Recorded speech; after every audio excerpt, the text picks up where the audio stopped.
In a quiet town near a flowing river lived a woman named Mira. She was known as the most caring soul in the town. People said her heart was softer than cotton and stronger than stone. Mira was always there, listening, helping, sacrificing. If a neighbor was sick, Mira stayed up all night caring for them. If someone needed advice, she listened patiently, even when she was exhausted. If a friend cried, Mira forgot her own tears and wiped theirs first. People often said, Mira is everyone's strength. But what no one noticed was that Mira herself was slowly breaking. Every morning, she woke up before sunrise, cooked for her family, helped her siblings, and went to work with a tired smile. She rarely rested. Her dreams were always postponed. Her needs were always last. At night, when the house was silent, Mira sat by her window, staring at the moon. Her heart felt heavy, but she told herself, others need me more. One day, Mira fell ill. Her body finally protested against years of neglect. She had a high fever and could barely stand. She waited, hoping someone would notice, hoping someone would ask, "Are you okay?" But life moved on. People assumed Mira was strong. Strong people don't need help. At least that's what everyone believed. Lying alone in her room, Mira whispered through tears, "I gave my everything. Why do I feel so empty?" That night, she dreamed of walking through a desert, carrying buckets of water and giving them to thirsty people. Everyone drank happily, but when Mira reached for water herself, her bucket was empty. She woke up shaking. The next morning, Mira visited an old teacher who lived near the river. The teacher looked at her tired eyes and said gently, "You look like someone who has forgotten herself." Mira broke down and told her everything, how she loved everyone, how she gave endlessly, and how alone she felt. The teacher smiled kindly and said words that changed Mira's life forever. "My child, love that destroys you is not love. You are not meant to burn yourself to keep others warm." Mira listened silently as the teacher continued. When you don't love yourself, you teach others that it's okay to forget you.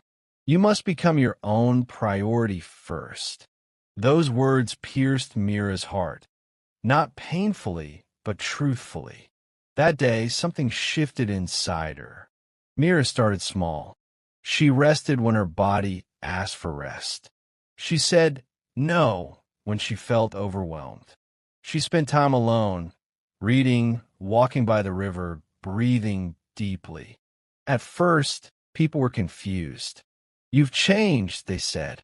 "You don't help like before." Mira smiled softly and replied, "I still care. I'm just learning to care for myself too."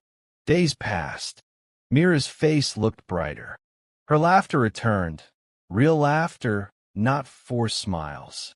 She helped others again, but this time without draining herself. Something magical happened. People started respecting her boundaries. They stopped taking her kindness for granted. And more importantly, Mira stopped abandoning herself. One evening, sitting by the same river, Mira reflected on her journey. The water flowed calmly, just like her heart now. She whispered to herself, "I am enough. I deserve love too." And for the first time in her life, she truly believed it. Loving yourself more than anyone doesn't mean you stop loving others. It means you stop losing yourself while loving them. You cannot heal the world by hurting yourself. You cannot pour love from an empty heart. Take care of yourself. Rest when you're tired. Set boundaries without guilt. Choose yourself without fear. Because when you love yourself first, your love for others becomes healthier, stronger, and real. Remember this always. You are not selfish for choosing yourself. You are brave. At the edge of a quiet village, where dusty roads met open skies, lived a man named Raghav. His house was small, just 2 rooms with clay walls and a tin roof that sang softly when it rained. In front of it stood an old neem tree, under which Raghav kept a wooden bench polished smooth by years of sitting and thinking.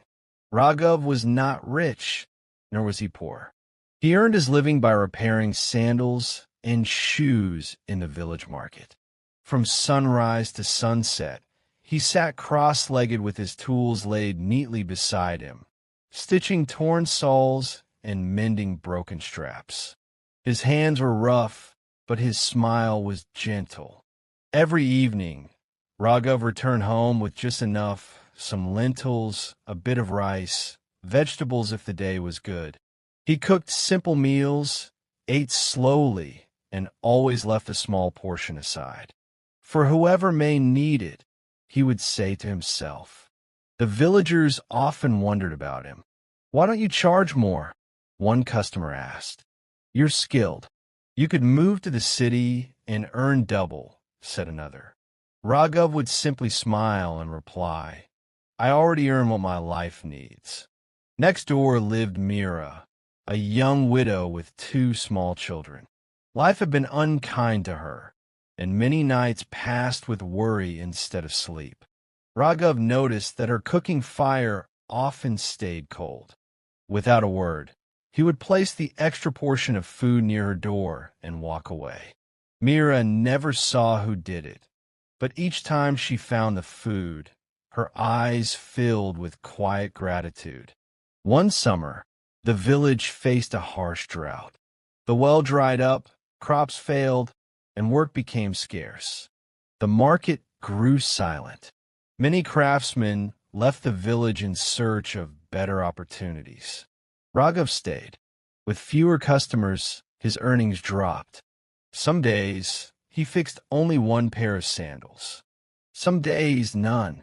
Yet every evening, he still cooked his simple meal and set aside a small portion. One night, hunger crept closer than usual. Raghav looked at the food he had saved. His stomach growled, but he remembered Mira's children and gently wrapped the portion in cloth. He placed it at her door, whispered a short prayer, and returned home. That night, he slept hungry, but peaceful. A few days later, something unexpected happened. A trader from a nearby town arrived with a broken cartwheel strap and torn footwear for his workers. Hearing of Raghav's skill, he sought him out.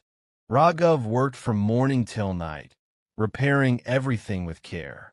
When the trader paid him, the coins filled Raghav's palm more than they ever had before. "You could earn even more if you come with me," the trader offered.